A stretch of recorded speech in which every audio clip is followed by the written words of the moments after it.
There's like a $100 million plus mortgage fraud fallout that's been going on across a handful of different markets right now. All right, we're back to the Clinton Keys podcast with Mike, Dan, and Dylan. There we go. There we go. Roll out the intro for today. That was a Howard Stern intro. I know.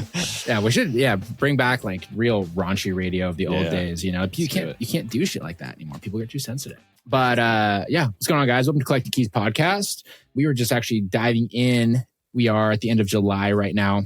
And if you guys listened to last week's episode, we were talking about some mortgage fraud stuff that has been going on. And to make it even more of an in-depth conversation around lending right now, Dylan was going on a nice little rant around how hard it is to get loans.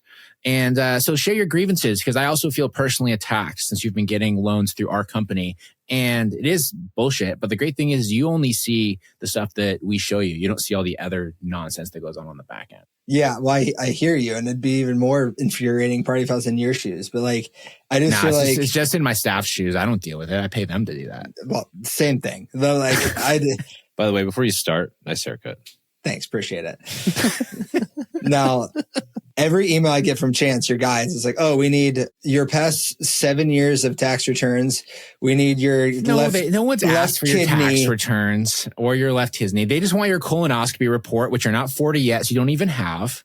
So it is a bunch of, I feel like, paperwork. And like, especially a couple of years ago, because I got some commercial loans lately, but like, for example, this will be the third appraisal on the same property within a 3-month span that they want to do. And it won't change. It's the same appraiser, same person doing the appraisal, and they're $1,000 a pop. So eventually I just told the guys like, hey, can you just like ask for an exception, because this is freaking pointless. Yeah. The challenge. So this is good build off the episode last week, because that whole fraudulent situation, if you guys missed it, go listen. I was me and Dylan talking about this, but there's like a $100 million plus mortgage fraud fallout that's been going on across a handful of different markets right now. And a lot of that is because of situations, though, where people are doing, sort of backhanded stuff with the appraisers, right? They're fudging numbers. Their appraisers like their homie that's like promoting too high values and things like that. And so something that we've really noticed on the lending standpoint, it's important for people to understand this, just so you can prepare sort of accordingly, is they're really starting to be strict about making sure that everything is third party, right? And that it is freshly done for each situation, because they don't know what the previous story was, And so in your situation, it's ridiculous because you're an honest guy, right? And it's the same appraiser and it's the same property. It's all in a very short window. The problem is, for everyone like you, there's also people that are like, have the exact same story, but they're doing hokey shit, right? Like they're not telling is that that's the fifth appraisal that you got, which was the one that was too high because the appraiser was your brother-in-law, that basically came in and gave you a super high value. And so they now force you to go through these appraiser committees and they do all this other sort of stuff. Well, the other thing they said too is like, there's another one we're doing, again, waiting on the appraisal that I guess has been done, but then the appraisal needed revised or didn't meet the lender's standards. I'd never even heard of that before. So now what a lot of lenders are requiring is, on top of the third party appraisal, they're also doing an in-house BPO appraisal to make sure that the people there actually agree with it. Right. And then numbers need to align. Dude, it's asinine, honestly. And they have such stupid stuff that they're doing with how they're kind of like viewing and grading things. So we had another borrower for our SLA Capital that's been going through a even more frustrating process, Dylan, because the deal cash flows like a beast. It's like pretty simple. We go and get the appraisal, right? And there was one unit that wasn't in a livable condition. Right. And we knew there were issues with it. And we went in, we made them, we notified them of that. That's fine. So we go through, and now because 1 out of 4 units is bad, they have essentially downgraded the entire property to say that it is no longer lendable. Right. 3 unit. And like, it's not like it's one building. They're like 4 houses that are kind of like attached by a half wall, and kind of like next to each other. And so the building's fine. And it literally cash flows like a beast. It's actually in your state too. Now the entire property is not lendable because the appraiser's like, I'm putting a flag on it. And the real kicker, so I went through and I was talking to the borrower and I was like, okay, so maybe we can get a hard money loan on it and you can like just fix up that unit, make it good enough, and then we'll do long term. So he's like, okay, that's great. I want to know what the value was on the appraisal. The appraiser is not going to release the appraisal unless we give them an additional $100 That's because crazy. because they're like, this property is too difficult to comp with the condition. Shut up. And they're like, out of the control. lender's the one that paid for it. That is ridiculous. The borrower is. Or the borrower paid the for borrower's it. the one that paid for it. And yeah. they're trying to shake us down for $100 because That's it's dumb. too difficult. I'm like, what are you talking about, dude? Just the same- sign of the times, dude. The same one that needed a third appraisal. The reason why it needs a third is because I went to a different lender the first time. My normal people who I've used before, and they're like, oh, because I bought it for 66, we put like 35K into it. So it's like 100K all in. But the appraisal came back at 200K. But he's like, because we don't lend at 150% loan to cost, the max we're willing to give you is $90,000. Mm-hmm. I was like, so you're willing to lend at 45% LTV just because I bought it at a good price? So yeah, so that's a bad lender that you talked to there, that sucks. for sure. Yeah. So We would was never that? do that. No, like, and I would fight for you at the end of the world for that because we've been on the other side of that a bunch of times as a borrower, right? Stupid. And a lot of it's how you position it. I shared in the Slack what I said back to him. I was like, this is like really dumb. If I would have bought this for 100K, we wouldn't even be having this conversation. But Yeah, because I have a good cost basis, now it's a thing. Yeah. Like, is that a local bank that I can say it's Park National Bank. They're a regional bank. Yeah. They're, so. Yeah, so we used to face that a lot back in 21, 22. We were getting like local refinances from our credit union that we bank with. And so what we would have to do, and we have a banker that's a G. He's like, just like tell us how you increase the value of the property versus what you bought it for. And we'd be like, yeah, we put in some flooring, we did some kitchen stuff. It looks good, doesn't it? And they're like, yeah, sure. Okay. Well, the thing is, I had the before and afters. I could show like it looked like this, and now it doesn't. Like, that's what's crazy. They wouldn't do that because sucks. we get questions like that from some of our lenders. Is like, why did you get for so cheap? I don't believe you. Like, show me why it's so much below the value. And it's like, well, we got it. Who cares? Like, we got a purchase and sale agreement. The appraisal says it's this. Who cares? Like, they get kind of suspicious, but especially if you have pictures after you've closed on and all that stuff that you've like fixed it. Like, come on, dude. Yeah. Like, And what's worse is this bank has literally millions of dollars and like my own personal guaranteed debt. Something, So. Which I would actually say is one of the reasons they're probably more hesitant with you right now because a bigger line item. You're probably a bigger line item, and I would bet you that there's people similar size or large than you that are shit in the bed right now. Yeah, maybe. Very true. Yeah. We had the same thing here in Spokane where they didn't want to give us with our bank, or they didn't want to give us any more debt. They're like, you guys have kind of gotten a lot of loans in a short period of time, and you guys are getting up there on the balance sheet. So they do watch that, especially for like our bank that we use, probably similar size. I would guess the PNB. It's like we're like a regional bank in a decently well positioned bank, and so they have the review boards and you have to have bankers that can fight for you. But like our banker said, he's like, dude, I fought for you last month. I can't fight for you every month. He's like, I only have so many like cards, you know what I mean? You can play, and he has to keep all of his clients happy. What's the saying? If you and the bank $1 million is your problem, if you and the bank $100 million is their problem. Yeah. I think the secret is climbing up the chain to know who to talk to, because there's someone in town. I can't remember if we talked about this last week, that I've had public beef with, and they're one of like the biggest name/developers in town. Right. And they were majorly over leveraged at our bank. And I heard this years ago, and now all their commercial properties are getting foreclosed on. Right. But they were able to keep getting approved for these loans because they were buddies with. Yeah. They probably went golfing at the country club. It's VP the level management. You got to look at how big their expense account is. Right. And then that's the biggest expense account's the guy you want to be talking to. Exactly. And all your deposits and everything else. And the dude's just like embezzling money from other people to show a bunch of deposits. The way you and Dan have been talking, it almost sounds like this is only going to get worse. Oh, dude, I think it's going to get significantly worse. It'll get worse before it gets better. I don't even know what else I could give them. Like they got everything they need unless they physically come out and look at the house. Yeah. The challenging thing, I think, is going to get harder for new people, right? Like people that are trying to get like their first properties or get started with hard money loans. We've already started to see a really big shift with some of like the hedge funds and stuff that we work with in what their requirements are for like a new flipper in terms of loan to cost, how much reno they're willing to cover, the amount of due diligence they're requiring like the borrower to provide in terms of like, what's your plan? What's your budget? Do you actually have a contractor's quote and everything else, right? Like if you go back even 6 months ago, you didn't need a lot of stuff they want now. I also think it's going to get harder for larger landlords that have more assets, because what they're suspicious of is, are you trying to get debt to cover the shit that you're underwater on, that you made bad decisions about 2 years ago. Yep. Right. So if you're kind of like a mid-tier person, like what lenders want when times get tough, they want the rich dude that has a high income, or high net worth and buys like 3 properties a year. Right. Because that's secure. They're not doing anything. 50% leveraged in total in their whole portfolio or something like that. Yeah, exactly. They have good equity. They're not trying to max leverage everything. They have like a track record that's time based and not frequency based. Right. So like if you've been around for 10 years and you're still going, they like that a lot more than if you've done 100 deals in 3 years. That's interesting. Right? Yeah.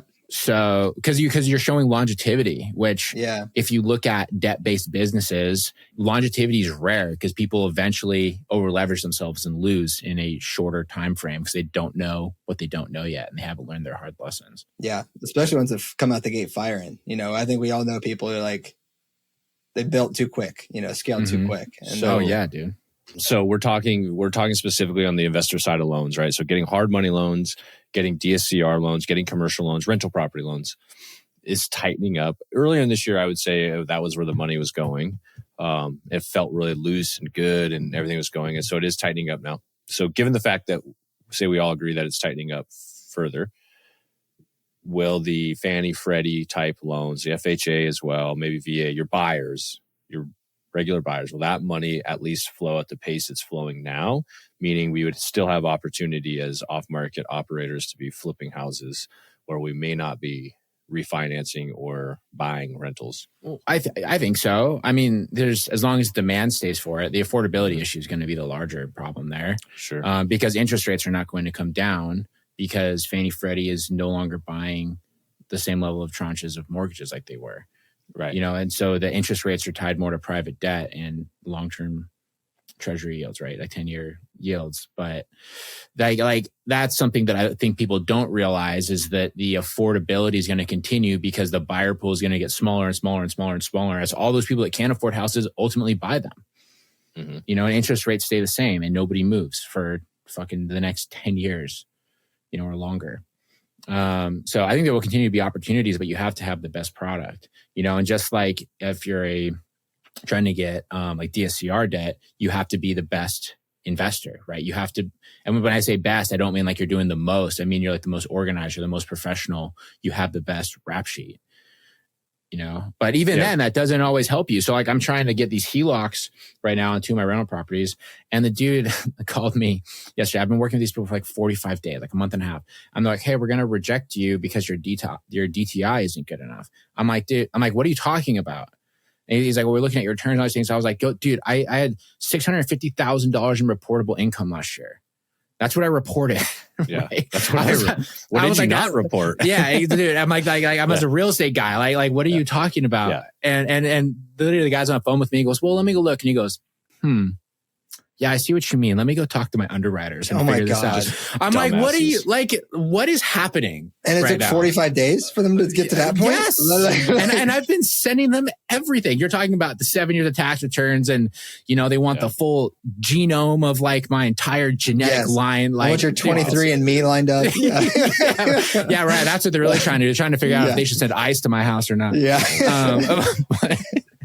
Yes. But dude, that's the nature of it. And if you have a good track record, you make money, like that is where you need to be to get debt. When in our business too, I mean, my assumption is they want to like, let's say you had 650 last year, it could easily be, it could be 100 grand shifts in either direction. And they usually don't like to see that either. Even if it went up, they'd be like, I'd rather you make 650 every single year for the next 10 years. I don't want big swings at all. Oh, dude, there's like funny stuff that they caught onto on that really quick. And this is why you should always be careful about how you sort of report your money. So I have a software that I referred out, through scale and different things that I make like a tiny bit of money on. It's literally it's like $120 a month, right? Super, super small. And I've been getting that like for years because I think we referred it like 4 years ago. Like before we even had like scale, it was like I told some people about it in GoBundance and 2 people signed up with my link and I've gotten like $100 a month for the last like 5 years. my CPA that did my 23 taxes, they reported it on a 1040. No, sorry, on a 1040 full returns on like an actual business return. It just says like business income with like this, like a 1099 or something. Yeah, with like $1,200 for 23. And they're like, what is this? We need to see like the full tax transfer where this money came out. I was like, I don't have anything. You're like, I don't even know what it is. I was like trying to figure out what the hell it was, yeah. But like they were scrutinizing me because of this. They needed to get like a letter of explanation from my accountant explaining what this money was and why they filed it this way. I'm like, it's $1,200 for the whole year. What are you talking about? It's insane. That's so stupid, dude. Anyways, we can move on from this. Well, my hope, to finish it off, my hope is we all just bitch about this in public forums, and then hopefully it was like, this will change. Someone will be competitive, come back and be like, okay, we're the new lender in town. We'll give you better rates. We'll give you better terms. And everyone, Housemax is the most popular name I've heard lately in all channels. So they're having troubles too. They are. So we went to breakfast yesterday with one of my good friends. Go Bonus guy's a very, very prominent flipper in Austin. He knows Housemax very well. This dude's literally done like over 1,000 properties, right? And Housemax has been his go-to. And so how Housemax actually runs, he was saying, is they have a massive, what's called a warehouse line on their deposits at the bank. So basically $100 million warehouse line. 600 million. 600 million. Sorry. Yes. There's a six there. Yeah. So basically they have a massive line of credit that's leveraged against the cash position in the bank. And what they did is they raised money for that cash position. So they're basically paying on that and they're paying on the warehouse line. And so their rates that are super cheap, he said that their entire model is they're basically make like a 1/4 point or like a 1/4% or like a 0.5% spread. Yeah. But on like $600 million. But this isn't like a bank where it's, federally insured or anything. This is like a private institution. And so like they're constantly trying to keep those low rates because if they don't keep that money moving, they're screwed. But also they're tightening up like everybody else. If they can't get that paper off their books, then as soon as interest rates fluctuate even a tiny bit, they're now losing. Yeah. Exactly. Right? I can't imagine. I mean, I understand the law of big numbers, but like you're basically baking in a 25 basis point profit potential. That's awful. Yes. On $600 million. Though, I don't care what the number is. Like that's insane. So it's a risk versus reward thing, right? Because the back end, the profit number is big, but for what you're risking, you're like, holy shit. Because you're risking. Maybe they have like a 2-to-1 leverage on like their private equity or something like that. So say they have 300 million sitting in a bank account they have to pay interest on, and then a $600 million line, like. Those are just big numbers, and the risk for what you're getting on a 1/4 point is maybe when the market's like this, it's tough. It's tough to justify. I mean, 25 basis points on 600 million is 1.5 million. Yeah, see, that's not a lot. No, it's not. That's real tight, right? But that's what they're making on like a recurring basis because what they do is they generate that and then they sell them off, so then they keep that spread. Sure. Yeah. Yep. Hey guys, quick little ask for you if you don't mind. We would love to continue growing this show, and being a small podcaster right now is honestly really hard. Pretty much everybody that I know that has a small show has been seeing a downward trend in listenership and downloads for like the last year and a half. So if you support what me, Dan, and Dylan do with this show, if you could please go and share it on your Instagram, tell your friends, share it on Facebook, wherever you hang out in your social media, just go and like spread the word about what we do and the value that we bring to you and your business. And that will continue to help us grow and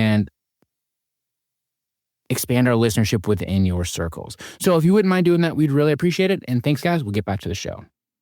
That is like a valuable conversation, though, is what is the risk what is the profit potential for the leverage risk, right? Mm-hmm. Because another good example of this, to make this the freaking Go Abundance show today. So they have this segment over there they do called 7 to 8. If you don't know what that is, go freaking look it up. My affiliate link is in the notes. Right? Yeah. They should give us an affiliate link. They honestly should. They used to get you like money off your membership. Now they only give them the Jamie Gruber. Yeah. Bastard. They do a segment over there. It's called 7 to 8, where they look at somebody that's net worth went from 7 to 8 figures, and they sort of like follow their path. And they did one this past week. And basically his whole portfolio, he has a $100 million real estate portfolio, and his total net worth is about $15 million. 15 or 50? 15 million, right? Wow, on a $100 million portfolio. Okay. But so it's highly leveraged, right? And he's raised a bunch of money on things. As one of my good buddies pointed out after he watched it, he was like, hey, just so for context on this, you have a $100 million portfolio and your net worth is 15 million. If the cap rates go, what do you say, from 5 to 6, right? Gone. He's now underwater. He's now losing. Gone. His entire thing is gone. Yeah. Right. I'm like, so that is not a sustainable business. That's not a sustainable portfolio. No. Yeah. And that's assuming his 15 million is like in equities, like super accurate. Yeah. He hasn't traded it down because of the current market conditions. Like nobody wants to go mark down their portfolio because the market's not doing good. But realistically, it's worth 6% less anyways with sales costs. There's no way that accounts for any transactional costs either. Of course No. not. But even 5% on 100 million is a lot. That's $5 million. Yeah. Yeah. But So is he's it- really worth 10 million. Yeah. dude. Right. Isn't that crazy? That's so crazy, right? And like if you think about that too, the crazy thing is like those cap rates can change on commercial assets in like overnight, Oh, yeah. Yeah. right? It's not even like residential where there's kind of like a general market trend down.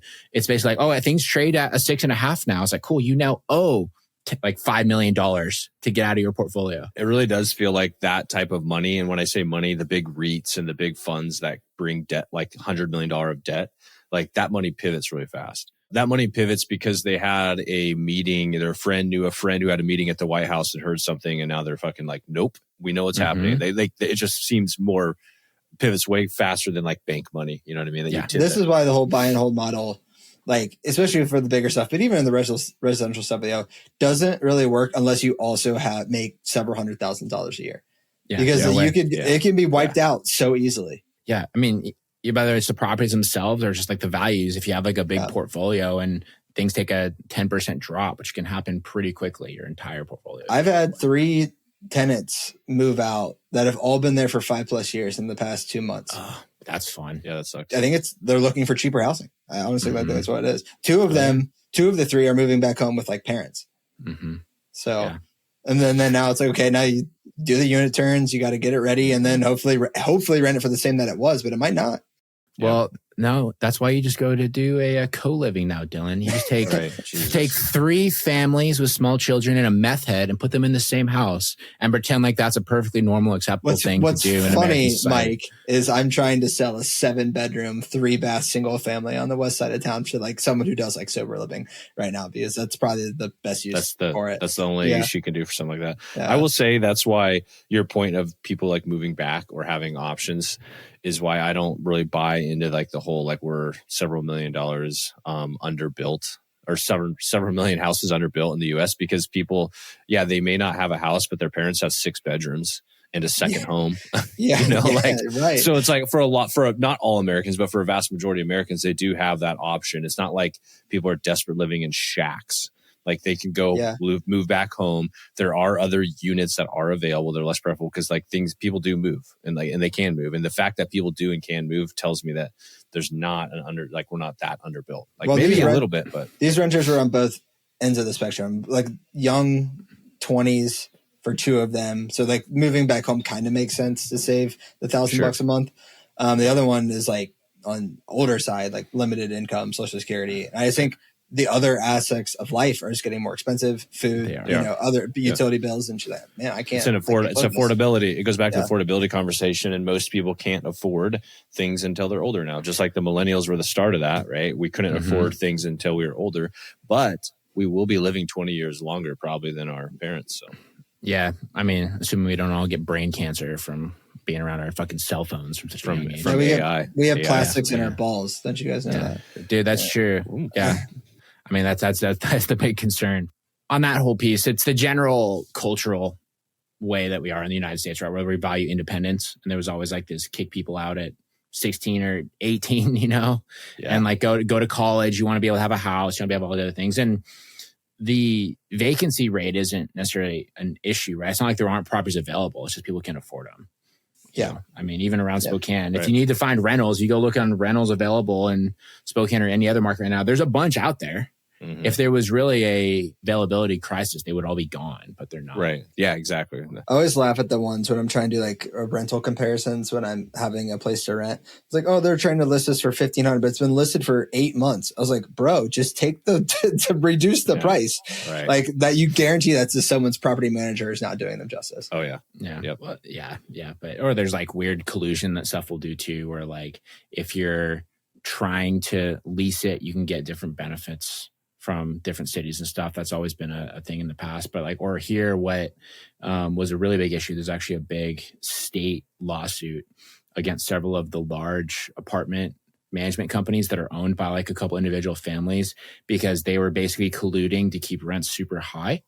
Right. And so they had all had like a cool kids meeting where like the 3 families that owned all the property management companies, all the apartments were like, what if we just didn't lower rents? Right. And they would just keep them high. And then what they would do is they would share what they were telling people rents and stuff were that were like applying. So when they like applied everywhere, they could like pin people higher on like the rent estimates. If they were like renewing and things like that. So that way people couldn't necessarily go and get somewhere cheaper because they would all be saying like, oh, you're going to increase to this. Cool. We're going to increase to that too. So it was like becoming a monopoly issue. Yeah. That was a big case in like, agriculture, like commodities not too long ago. They were like, I forget what it was, but the same thing. Like you could basically price gouge. And they don't want us to do that as landlords. Right. Whoops. Filthy capitalist. Just kidding. No, I mean, my default thing is just like, why, like that's just being greedy. They probably own those things for 10 years. Right. And they could have made money they're like changing at $50 a month to, difference in rent. No, like, I don't know. You know what though? Probably actually is because if you think about it, so say you own like 3,000 apartment units. Sure. If you're going to base the whole portfolio on an NOI based cap rate, yes, Dan, you're and right. Then they're going to get $25 for the ceiling fan that they're now renting to the Section 8 housing person on 3,000 units. And then they're going to get more leverage and they're going to take that leverage and go build another 1,000 units. Let's talk about something else. What else we got? Some common thing I've seen in my business lately, and we've touched on this maybe a little bit, but I bet I'm not exaggerating. There's been 6 or 7 deals that went under contract, and it's either a combination of the deal just dies because their payoff is insanely high, like even whether they knew it or not, or B, some of them are going to make 30 or 20. We're now making 5 to 10. We've had an abundance of those as well. And it's almost always because of excess fees and penalties from the lenders because they took like COVID relief, right? And that's now been tacked onto the end of their payoffs. They didn't realize it. Or they'll have these other liens on their properties that started a lot of times in 2020 or 2021 when they were under quote unquote hardship. And now it has built up over 5 years of interest. I do want to bring up too, on the same vein, Dylan, because obviously, we have our wholesale deal struggles and stuff like that. And we've worked through quite a few this month, similar to that. Mike and I are also getting raped on the sale of our portfolio properties. Like we just can't sell anything, not because they're not great deals. Like we have one right now. It's almost, some of it's like our sins, our past sins are kind of catching up with us. We're being too smart for our own good. Exactly. You guys got years ahead of this, and there's no way you're through all the sins. But right. No shit, right? So like one of them, the one I was dealing with this morning most recently. So we have a private lender, a seller finance note. And we owe him like $80,000. We're selling the place for like $125,000. So we got some equity in there. 0% interest, by the way. 0% interest. Just principal only payment. And he refuses to give a payoff because it's not due until January 2026. So he will not accept our money. And I'm like, you can't, like, he's like, you can, like, basically, how's it written in your contract? Can you say you can pay it off at any time? So it does say, so in the note we have, there's a couple things that are contradictory. One, it says the properties due, the loans due on sale. So yep, makes sense. Okay. Yep. And then there's one in there that says that he must approve any prepayment. And within that line, there's you cannot make any larger payments than the monthly payment until the note is paid and due. And then it says that, and so then it also says that, what was the other? There's a third one in there that it says basically like the note is due on or before January 2026. On or before. Yeah.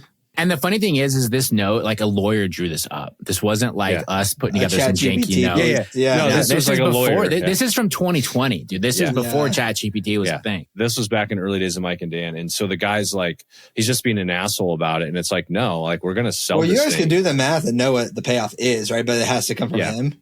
Correct. Well, so the payoff, we have a third party escrow company, and so they follow the rules and they have to get the payoff from him, and he's refusing. So I got our lawyer looking at the docs, and it's like either write a strongly worded letter or call the guy and be like, bro, you can't stop them from selling it. Do you want them to put your money in their pocket or do you want it in your pocket?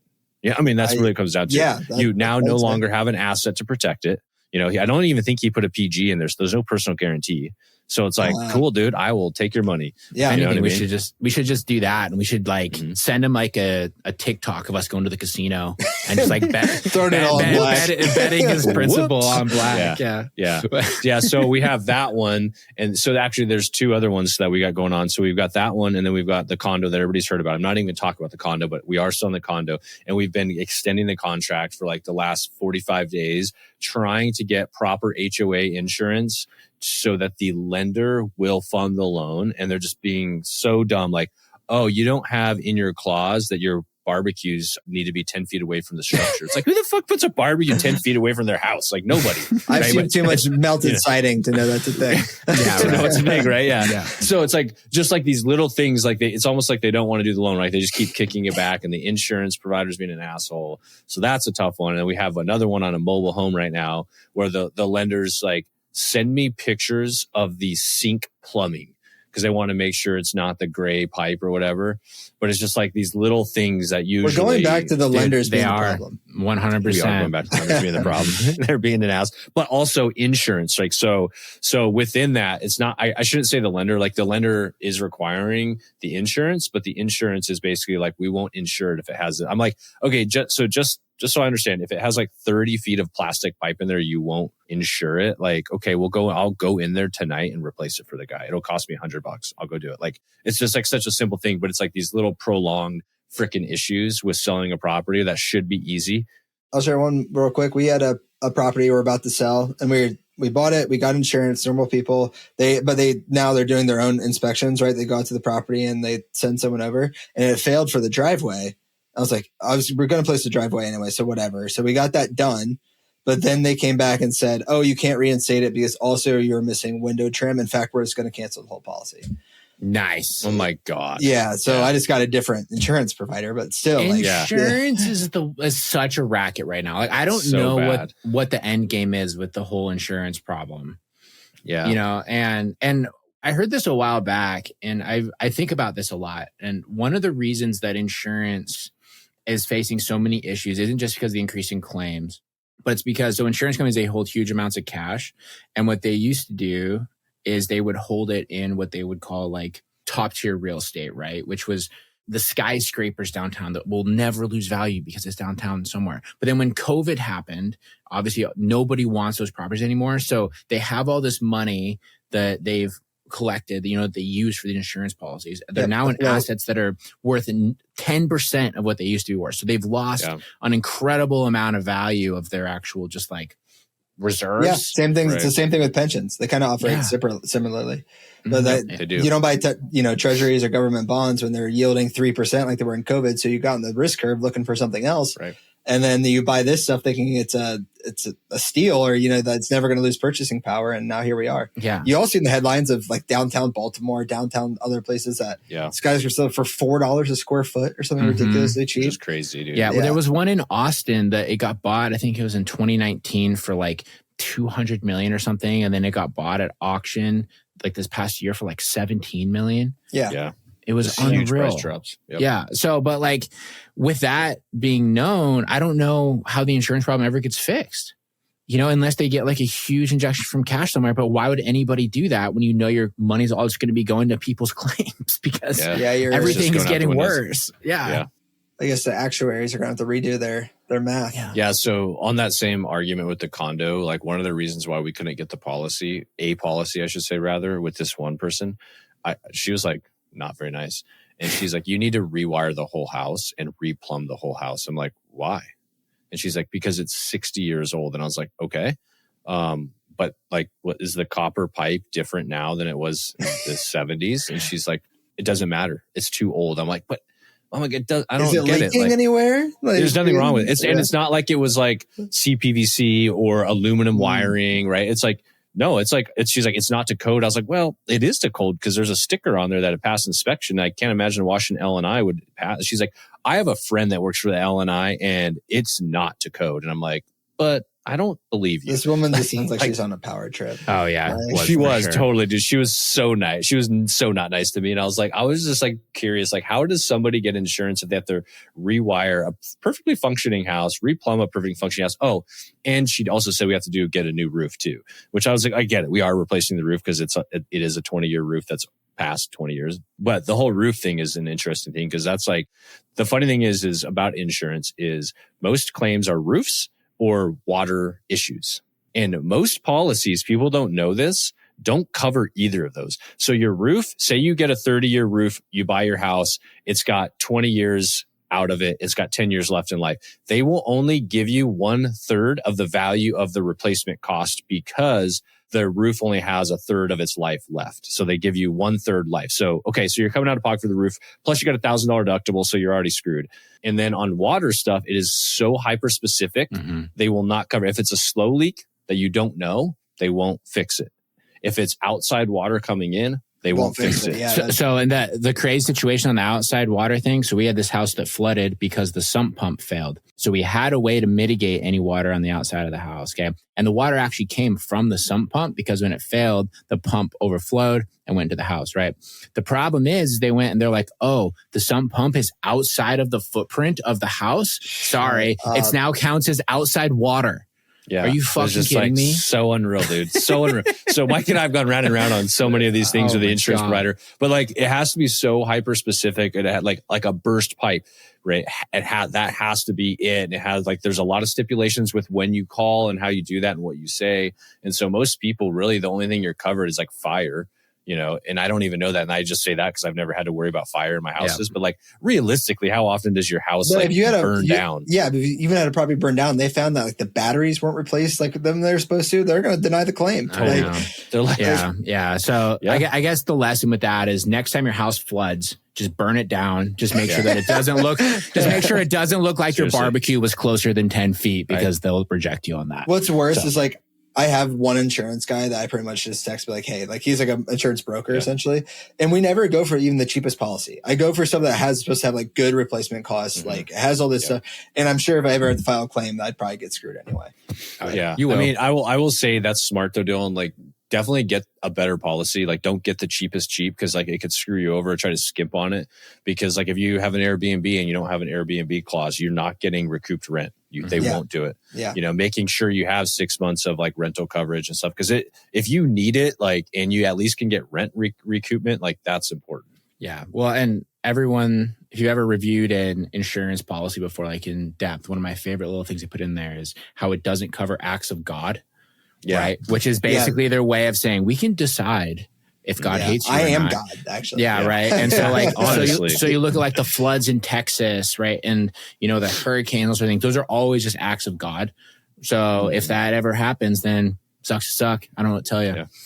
But really the best case scenario is, you just accidentally burn your house down by leaving a casserole in the oven or leaving the stove on and then going out to a movie and then being dumb about what happened. I'm definitely not suggesting that you do that, but some of my replacement costs of my buildings. I'm just saying, like if someone wanted to arson some of them, as long as the people are okay, I wouldn't mind. Yeah, exactly. I mean, whoops. Here's actually the best route to go, and then we can cut it here, is just become Warren Buffett so that you're self-insured, then go buy an insurance company, and then they have to file any liability or claim any liability claims go through because you fucking own them. Just say. There you go. Yeah. Rule number 1, just go to like the top level of corruption and just buy the insurance company. Yeah, buy the insurance company. Yeah. Be so big you can do whatever you want. I mean, that's basically what all politicians do now. So cool. All right, guys, we'll end it there. Thanks for listening, everybody. If you also have real estate grievances, I'd love to hear about them. Go ahead and DM them to me on Instagram at Mike_invest, or you can email them to me too if you're old, Mike@collectingkeys.com. And thanks for listening, guys. Talk to you guys later. See you. Thanks for listening, everyone. If you want more from us, you can shoot us a follow on Instagram. I am at Mike_invest. Dan is at InvestorManDan. And Dylan is at Dylan_does_deals. Shoot us a follow and send us a DM to let us know what you think of the show.